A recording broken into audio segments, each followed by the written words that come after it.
আজকের এই ভিডিওতে আমি এমন একজন নেতার বক্তব্য তুলে ধরছি যিনি রামেসা হত্যা ও ধর্ষণের ঘটনা স্পষ্টভাবে প্রতিবাদ জানিয়েছেন। চলুন শুনি সে কি বলেছেন। রামেসার বিচার নিয়ে কোনো তামসা করা হোক এটা আমরা চাই, এবং আমি অনুরোধ করব আত্মস্বীকৃত এই ধরনের বদমাইশদের পক্ষে কোনো আইনজীবী যেন আদালতে না দাঁড়ায়।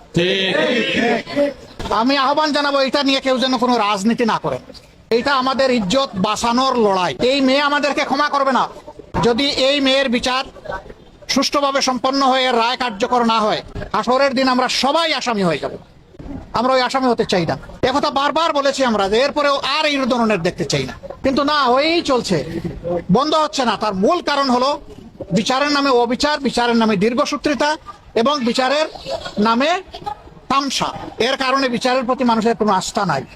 এর রামেসার বাবা আব্দুল আদনান মোল্লা, উনাকে যখন লোকেরা জিজ্ঞেস করেছিল আপনি বিচার চান কিনা, উনি বলেছেন আমি কার কাছে বিচার চাই। আমরা বিচারের প্রতি এই যে অনাস্থা তৈরি হয়েছে বিভিন্ন ধরনের হস্তক্ষেপের কারণে, আমরা চাই অনাস্থার সংস্কৃতি থেকে বিচার বিভাগ বের হয়ে আসুক। বিচার বিভাগ 100 বার স্বাধীন হোক এবং 100 ভাগ স্বাধীনতা নিয়ে তারা বিচার করুক, ন্যায় বিচার করুক। আমরা ওইটাই দাবি করব। আমরা সারা বাংলাদেশের জনগণের পক্ষ থেকে এই দাবি জানাই যে রামেসার এই বিচার অতি দ্রুত সম্পন্ন করে, যেহেতু সে স্বীকার করে নিয়েছে এবং এখানে অন্য কোনো আলামতের প্রয়োজন নেই। আলামত একদম স্পষ্ট, সে এবং তার স্ত্রী এখান থেকে কোনোভাবেই রক্ষা পেতে পারে না। এই দুইজনকেই বিচারের আওতায় আনতে হবে। এখন ধানাই পানাই করার জন্য আরো কার নাম বলতে পারে, বিচারকে দীর্ঘসূত্রে করার জন্য নাম বলতে পারে, এটি একটা চক্রান্ত। কোনো শয়তান হয়তো এগুলো শিখাইও দিতে পারে। আমরা ওই সমস্ত বিচার নিয়ে, রামেসার বিচার নিয়ে কোনো তামসা করা হোক এটা আমরা চাই। মাননীয় প্রধানমন্ত্রী তাদের বাসায় গিয়ে আশ্বস্ত করেছেন 15 দিনের মধ্যে বিচার সম্পন্ন করবেন। আমরা দেখতে চাই প্রধানমন্ত্রীর কমপক্ষে এই ওয়াদাটা 100% বাস্তবায়ন হবে, এবং এটি যদি বাস্তবায়ন হয় সারা বাংলাদেশের 18 কোটি মানুষ খুশি হবে, ওনার জন্য দোয়া করবে।